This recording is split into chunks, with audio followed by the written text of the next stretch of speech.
Oi pessoal, tudo bom? Conforme nós conversamos na última aula, eu venho aqui para gravar essa videoaula para a gente estar reiterando o que nós conversamos, obviamente, na semana passada. Nós falamos sobre a continuação da Revolução Francesa, iniciando o processo da introdução das mulheres na Revolução, a monarquia constitucional, até chegar ao diretório e à Convenção Nacional. Nós vamos tratar nesse vídeo iniciando com o poder das mulheres na Revolução. Eu havia dito a vocês que houve sim participação da camada feminina no processo de Revolução Francesa. Basicamente, o objetivo dessa camada feminina era buscar mas um direito igualitário dos homens em relação às mulheres e vice-versa. No entanto, elas se utilizavam de pensamentos iluministas, como, por exemplo, o conceito de igualdade de direitos naturais, que era de exemplo de John Locke. Todos lembram disso? Basicamente, a camada desse terceiro estado feminina que lutou pela busca de igualdade entre homens e mulheres estava baseado na classe burguesa, que formou clubes políticos na discussão dessas ideias iluministas no princípio de igualdade, e a classe popular, que era tanto quanto mais radical nas suas manifestações. Eles faziam, no caso elas, faziam um processo de enfrentamento em relação às autoridades, mas sempre com o mesmo objetivo: busca de igualdade de direitos entre homens e mulheres. Muito bem, mantendo a continuação do conceito da Revolução Francesa, nós temos que estabelecer o que vamos ver, obviamente, depois da queda de Luís XVI. Primeiramente, vai se instaurar na França um conceito denominado como monarquia constitucional. Tudo bem, gente? Lembre-se, se é uma monarquia, Luís XVI ainda existe. Ele não morreu depois da sua queda, ok? A monarquia constitucional vai estabelecer o quê? A manutenção do terceiro estado no poder da França, mas Luís XVI não tendo mais poderes absolutistas. Nesse princípio de início de monarquia constitucional, surge um possível levante monárquico, que significa países de diretrizes monarquistas vão auxiliar Luís XVI para acabar com aquilo que o terceiro estado tinha feito com a Revolução Francesa de tomar o poder. Muito bem, com essa tentativa de levante, e, obviamente, Luís XVI posteriormente vai tentar fugir da França com a sua família, o terceiro estado passa a resgatar Luís XVI e passa a obrigá-lo a jurar a Carta Constitucional da França sob a liderança do terceiro estado. A Constituição, essa Carta Constitucional, ela foi datada de 1791. E vai estabelecer vários critérios. Primeiramente, o primeiro critério, o primeiro estabelecimento, a organização do Estado em seus poderes vai ser dividido em 3, como todos nós já sabemos: poder executivo, poder legislativo e poder judiciário. Com um adendo, pessoal: o poder executivo seria o poder de Luís XVI, mas ele somente poderia agir não sendo absolutista e obedecendo essa nova Constituição que tinha sido aprovada.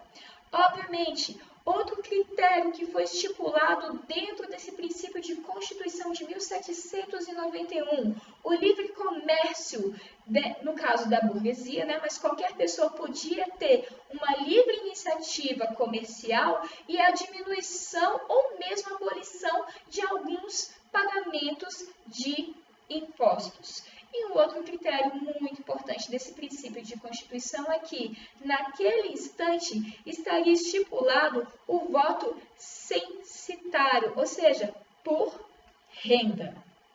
Agora, nós temos que entender, ainda dentro do princípio de monarquia constitucional, aquele terceiro estado passou a se dividir em camadas de grupos políticos. Nós temos que entender cada um.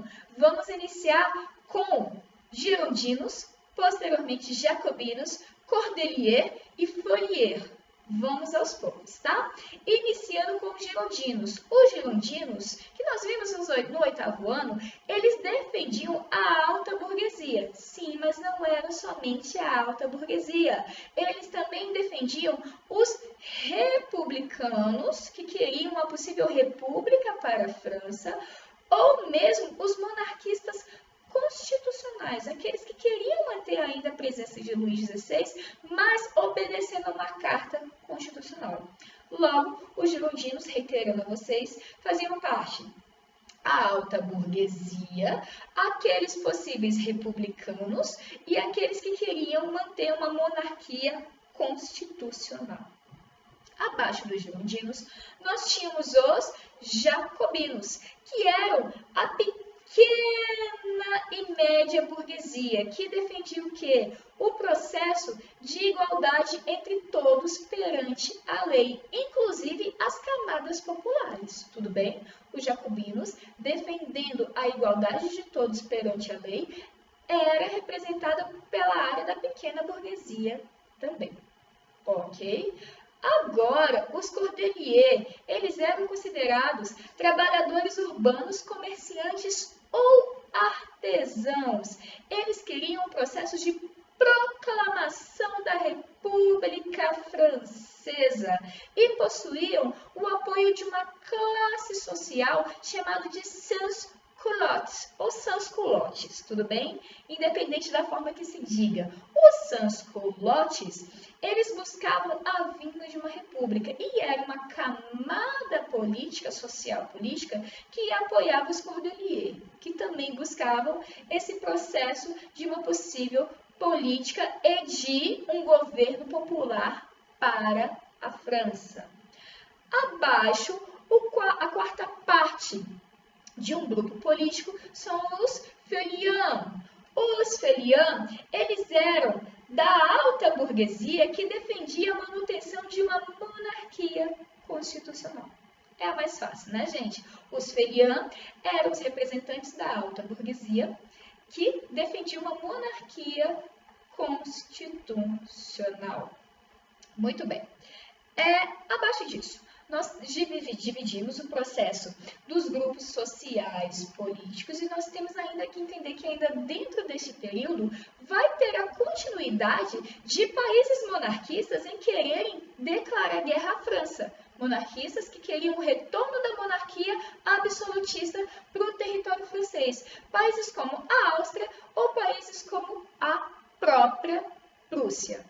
Luís XVI, o antigo rei absolutista da França, ele vai ser considerado um rei traidor pelo Terceiro Estado, acusado de ter apoiado a invasão dos territórios prussianos e austríacos para a França e acabar com o poder do Terceiro Estado dentro do território francês. Com a acusação em relação a Luís XVI de traição, ele vai ser executado e, posteriormente à execução de Luís XVI, se proclama na França uma terceira fase, que é a fase da República. No caso, o território francês, ele deixa de ser uma monarquia para passar a se tornar uma república. Nas nossas próximas aulas, eu estarei tirando dúvidas de vocês, ou nos nossos próximos encontros via e-mail, e o nosso próximo vídeo vai tratar justamente desse conceito da República Francesa até chegar ao nome de Napoleão Bonaparte. Um beijo, perdoe qualquer coisa e até mais.